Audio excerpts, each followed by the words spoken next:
പിന്നെ നിങ്ങൾ ഇവിടെ കൊണ്ടുവന്നവരും ഉണ്ട്. എന്താ നിങ്ങൾ ഇവിടെ കൊണ്ടുവന്ന് ചീറ്റിപ്പോയ മറ്റൊരു ഉണ്ടയുണ്ട്. അതെന്താ? ആദം നബി തവസ്സുൽ ചെയ്തു.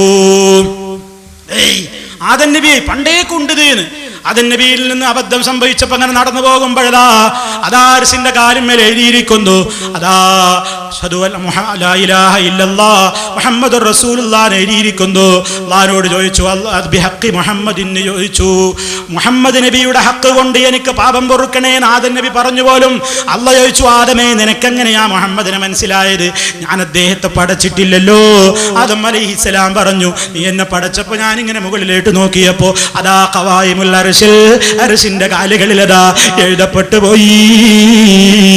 അതുകൊണ്ട് ഞാൻ ചോദിച്ചതാണ്. എങ്കിൽ ആ മുഹമ്മദിന്റെ ഹക്ക് കൊണ്ട് നിന്റെ പാപം പൊറുത്തിരിക്കുന്നു എന്ന് നബി സല്ലല്ലാഹു അലൈഹി വസല്ലമിന്റെ ഹക്ക് കൊണ്ട് ചോദിച്ചതിനെ പറ്റി അല്ലാഹു നബിയോട് പറഞ്ഞു പോലും. പ്രിയപ്പെട്ട മുസ്ലിമേ, പാരമ്പര്യം എന്ന് പറഞ്ഞാൽ പോര കേട്ടോ. സിഖത്തായ ആളുകളിൽ നിന്ന് ഇബ്നു സിരീൻ റഹിമഹുല്ലാഹയെ പോലെയുള്ളവര് പറഞ്ഞ നിങ്ങൾ നിങ്ങളുടെ ദീന് ആരിൽ നിന്നാണ് എടുക്കുന്നതെന്ന് ചിന്തിച്ചുകൊണ്ടേ എടുക്കാവോ എന്ന് പറഞ്ഞില്ലേ? ഈ സംഭവം ഉദ്ധരിച്ച സർവ പരമ്പരയിലുമുള്ളത് അബ്ദുറഹ്മാൻ ഇബ്നു സയ്യിദ് ഇബ്നു ആസിലം എന്ന് പറയുന്ന വ്യക്തിയല്ലേ? ലഈഫല്ലേ, കദ്ദാബല്ലേ, അസ്വീകാര്യരല്ലേ, തള്ളപ്പെട്ടയാളല്ലേ? ഇയാളെ കൊണ്ടുവന്നിട്ടാണോ നിങ്ങൾ ഖുർആനിൽ പറഞ്ഞിട്ടുള്ള ആശയത്തിന് എതിര് പറയാൻ നോക്കുന്നത്? അല്ലാഹ് എന്താ ഖുർആനിൽ പറഞ്ഞത്?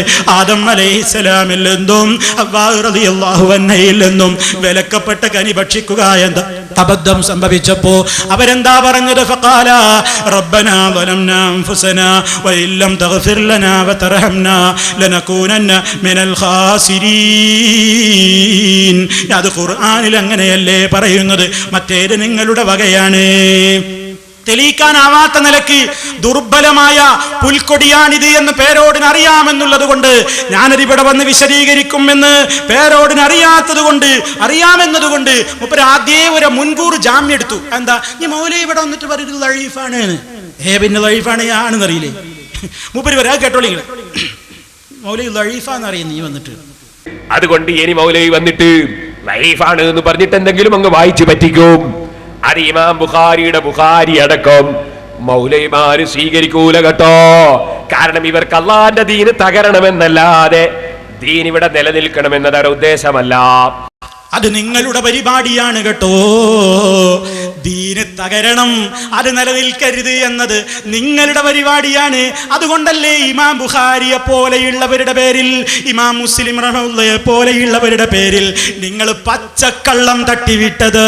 നേരത്തെ ഞാൻ കേൾപ്പിച്ച ഹദീസില്ലേ, ബുഖാരി ഇമാം പറഞ്ഞിട്ടുണ്ടോ? ഇമാം മുസ്ലിം റഹ്മത്തുള്ളാഹി പറഞ്ഞിട്ടുണ്ടോ? എത്ര കളവുകൾ നിങ്ങൾ ഈ നാദാപുരത്തിന്റെ മണ്ണിൽ വിളമ്പിയിട്ടുണ്ട്.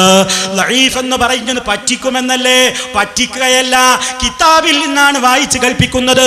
ഉണ്ടോ ഇല്ലേ എന്ന് പറയണം. സനദിൽ ഒന്നും കണ്ടുപിടിച്ചിട്ട് കാര്യമില്ല പോലും. അതും കൂടെ കേട്ടോളൂ. സനദിൽ ആളുടെ ഒന്നും പറഞ്ഞിട്ട് കാര്യമില്ല, അതും കൂടി കേട്ടോളൂ നിങ്ങൾ. ഇനി അതിന്റെ സനദിൽ നിങ്ങൾ ആരെ കൊണ്ടുവന്നിട്ടും കാര്യമില്ല.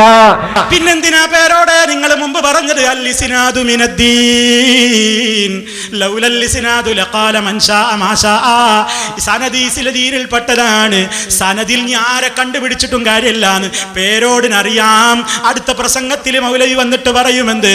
അതിലൊരു കദ്ദാബുണ്ട്, അതിലൊരു ലഈഫുണ്ടെന്ന് സനദുൽ പറയുമ്പോ അത് പറയാതിരിക്കാൻ വേണ്ടി നിങ്ങൾ മുൻകൂർ ജാമ്യം എടുത്തതാണെങ്കിൽ നിങ്ങൾക്ക് തെറ്റിപ്പോയി. പരമ്പര വേണം, റസൂലുള്ളവരെ എത്തുന്ന സിഖത്തായ പരമ്പര വേണമെന്ന് ഇവിടെ വെച്ച് നിങ്ങൾ പറഞ്ഞിട്ട് ഇത് പറയുമ്പോ എന്തേ നിങ്ങൾ പറഞ്ഞത്? സനദിലൊന്നും കണ്ടുപിടിച്ചിട്ട് കാര്യമില്ലാന്ന്. അൽ-ഇസ്നാദു മിനദ്ദീൻ എന്നത് ആദം നബിയുടെ പേരിൽ കള്ളം പറയുമ്പോ നിങ്ങൾക്ക് മാനദണ്ഡമല്ല അല്ലേ?